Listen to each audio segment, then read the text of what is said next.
First I go back-to-back Mario games, now I'm doing back-to-back games that start with the word super. Yeah, super. This one's totally different from the previous games though. We got Super Monkey Ball Deluxe for the PS2. Man, Super Monkey Ball Deluxe is a weird game. I've played the game before, but this is one of the only games I've reviewed that I didn't really have growing up as a kid. As the name suggests, you play as a monkey in a ball. It's certainly a strange concept that I have no clue who would have thought up such a thing, but it works surprisingly well from a video game standpoint. From a logical standpoint, I don't really know how they move in there, like, do they just will themselves forward, or I don't know how they're moving around, you know? The main single-player story mode is just a long line of puzzles and mazes to guide your monkey through and make it to the end goal. The various levels are labeled by their difficulty ranking, displayed in bananas. You can choose your own path and decide which levels you play next, but it can be extremely frustrating to play a really difficult level that can take several hundred attempts to beat, then you play a level that you can beat in a few seconds. One thing that drives me crazy is that you cannot control the camera. It's a 3D game, and the PS2 has 2 analog sticks for a reason, like I really just don't get it. It's like the developers haven't even played a 3D game before.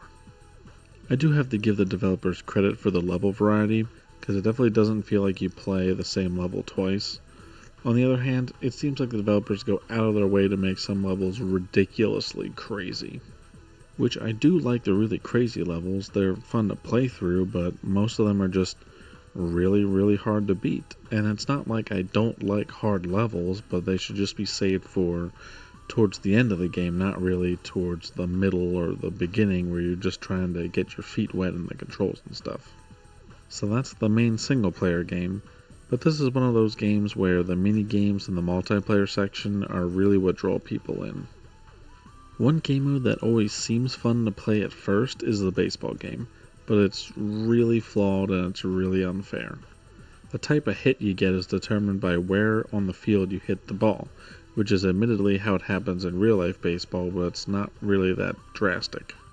For example, you can have a triple section of the wall right down one of the foul lines, and you can hit it there every single time, and the fielders can never get to it in time, which is easily exploitable by the batter with good timing.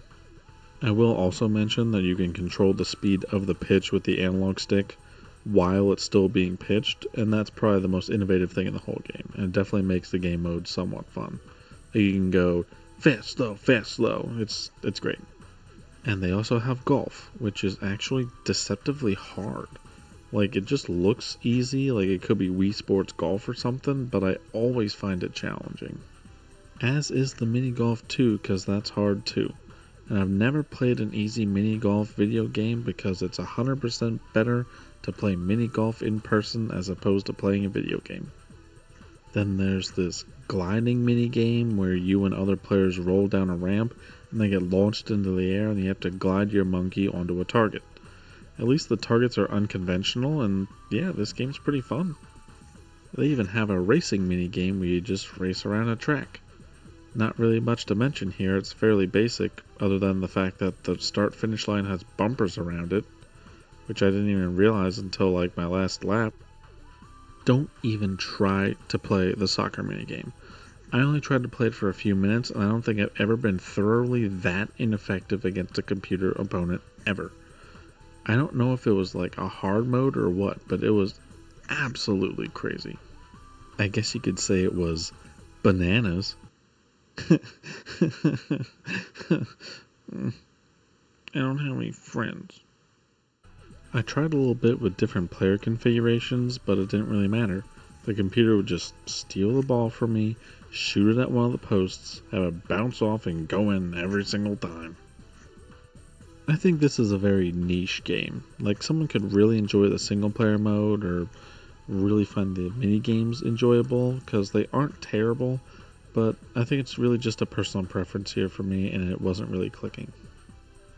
This game falls pretty close to the middle of the games I've reviewed so far, so the list doesn't change at all. It's not better than F-Zero, and it's not worse than Marble Madness. Enough said. Alright, thank you so much for watching. Hope you enjoyed the video. I have plenty of other reviews if you want to watch something else similar to this review. I don't know. As always, stay tuned for the next one.